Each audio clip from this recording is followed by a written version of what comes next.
Aroused by a portion of the remarks on my past records, which share my negative perspective on everlasting status, I figured I would make this rundown out of a couple of the frightening drawbacks to unceasing presence. The accompanying sections all worry different moral, mental or social issues that an undying species would probably experience. Eternal, for this situation, implies a condition of being the place one is liberated from every characteristic demise, malady, physical rot, etc. 10. Worldwide decay. Dry earth man close crop high-res. A fairly evident section, everlasting status would fortify the human propensity for wrecking the normal request.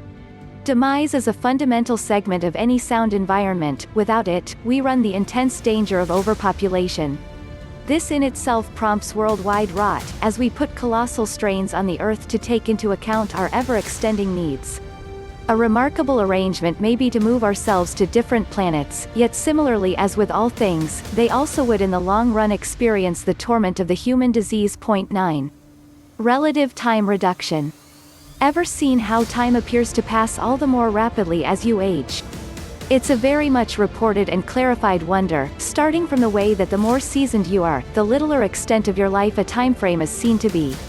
At 10 years of age, a year is 1/10 of your whole life, while at 100 years old, a year is 1/100th of your life, thus the year is seen as shorter. There is enormous discussion inside mental and philosophical circles about whether there is a cutoff to this marvel, and whether we will see days as getting dynamically shorter and shorter, into unendingness.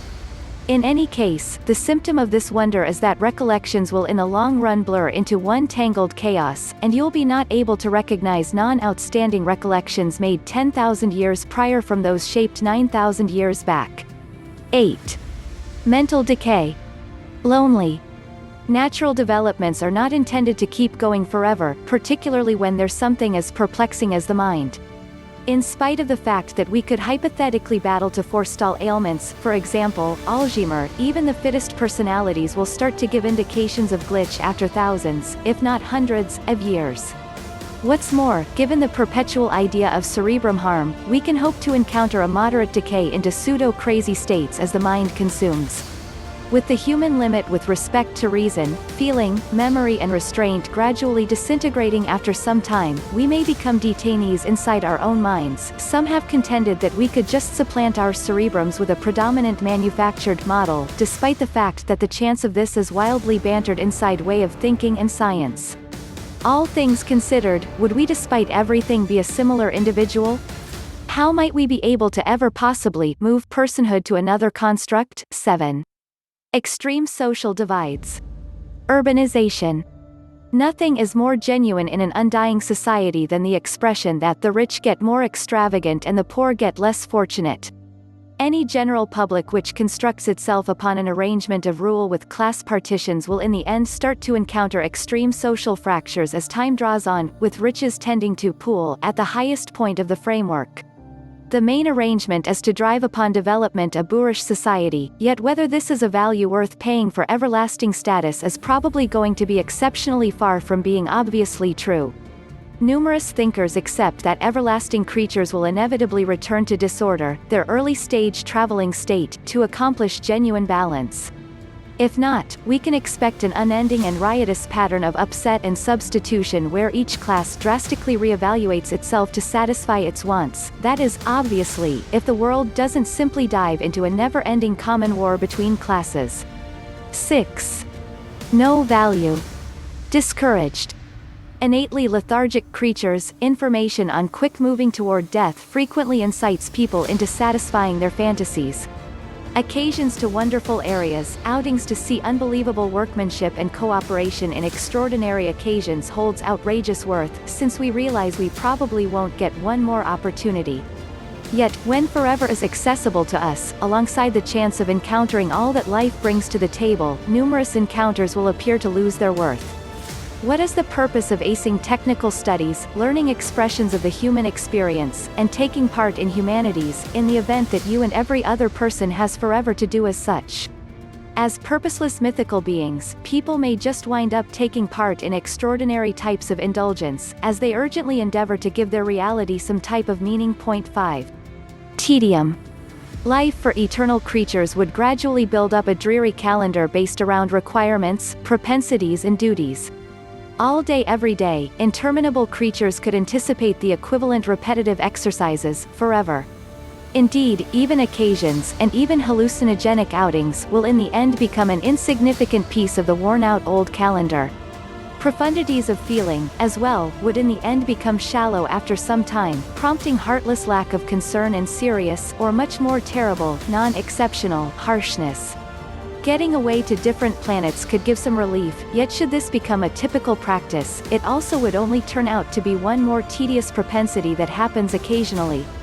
In spite of the amazing desire to make do for whatever length of time that conceivable, many may pick demise after millenniums of fatigue. 4. No social progression. On the off chance that everybody from the 18th century and prior were as yet alive today, we'd even now be isolating races and rehearsing sexism. Demise is the main methods by which society can for all time free itself of the oppression of the older folks, and consequently progress morally. The perspectives held by those inside the general public that accomplishes everlasting status will be the perspectives that will be held for the remainder of forever. Passing will at present happen, by murder, for instance, however it will happen unreasonably gradually to permit social movement. The main arrangement would be mass mental molding and reinventing, yet then who might choose for the last time what is just? 3. No retirement or welfare. Elderly person at computer. You would be advised to trust you make the most of your activity in the event that you choose to get interminable, as there won't be any possible chance of retirement. Annuities, alongside practically all types of social government assistance, would basically turn out to be an over-the-top weight upon the state to give never-endingly, and would subsequently stop to be advertised.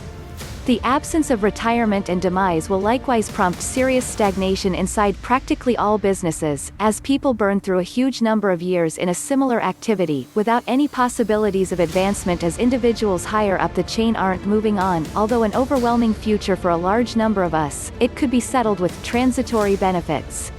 This would see the state constraining everybody thusly to take a couple of years off, living on government assistance. The target of this obviously being to forestall people sitting in a similar activity for quite a long time, just as guaranteeing that everybody can possibly work and progress in their picked vocation. Be that as it may, regardless of whether it is ethically just to expel people from their employments, and power them to begin back at stage 1, is debatable. Point 2. Futile criminal punishments. On the off chance that people found out everlasting status, one of the main issues that we would probably experience would be a remarkable flood in wrongdoing. 30 years detainment is not really a sufficient obstacle for somebody who is anticipating a life expectancy of a huge number of years or more, and genuine life sentences would without a doubt be denounced as unethical. Being stuck in a cell forever could be considered by some to be hell. We could utilize capital punishment, however this is likewise improbable given that the moral issues many find in it today would be duplicated 10 times with an unfading individual. There's a major contrast between ending the life of somebody who might inevitably pass on at any rate, and ending the life of somebody bound to life for eternity. Life would just hold more worth. Actually, we would almost certainly need to depend intensely upon restoration and avoidance procedures to forestall disorder. Think Clockwork Orange-style programs, planned to reduce a person's ability to carry out crime. Point 1. Fierce death. Crash 1-to-1. Everybody bites the dust. In all actuality, eternality is nothing increasingly than mortality with no predictable end. Sadly, having risen above characteristic passings, people should confront the truth that one day they will die fiercely. Aside from through starvation or lack of hydration, there will be no dying discreetly in your rest, as it will take much increasingly than straightforward physical rot or sickness to devastate a genuinely interminable being, particularly in the event that we've converged with machines. On the off chance that you don't suffocate in rising water levels or freeze in future ice ages, you can depend on rearranging off that human curl by either being wounded, shot, harmed, immolated, suffocated, squashed, shocked, or even essentially blown up. If no of these, the passing of a star will cheerfully overwhelm both you and the planet you happen to live on, any place that might be. You could obviously escape into space, yet very little anticipates for you there, except if you appreciate floating in perpetual dimness until the finish of time.